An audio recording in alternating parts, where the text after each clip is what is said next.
I'll never forget the night I woke up to the eerie glow of my clock, the red digits piercing through the darkness like a warning. My heart raced as I lay there, trying to shake off the feeling of unease that settled in the pit of my stomach. It was as if something had stirred, awakening a part of me that I couldn't quite explain. As I scanned my room, my eyes landed on the mirrored closet door. My reflection stared back, its eyes wide with a mixture of fear and curiosity. I tried to convince myself it was just my imagination, but the silence in the room felt oppressive, like the air was thick with secrets. The shadows cast by the moonlight dancing through the window seemed to twist and writhe on the walls.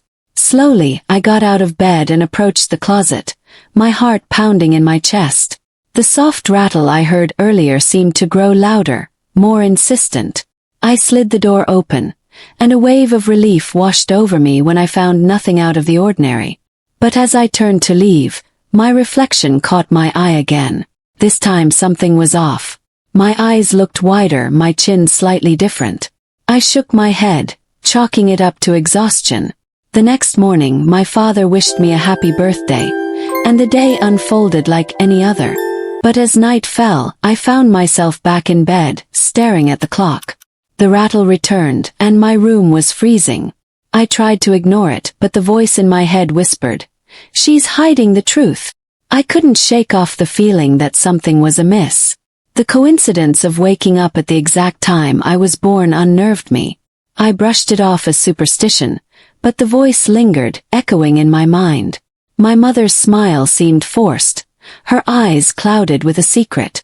As the nights went by, the occurrences continued, each time leaving me more shaken. I started to notice strange things.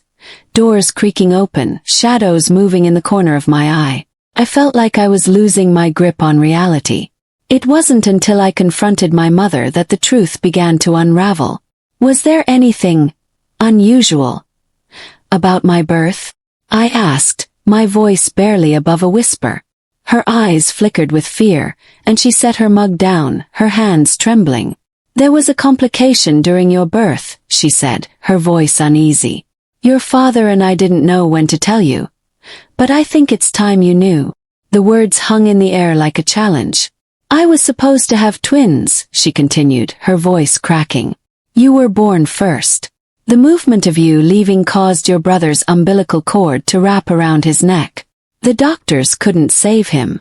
The room spun around me as I processed the words. My twin brother died at birth.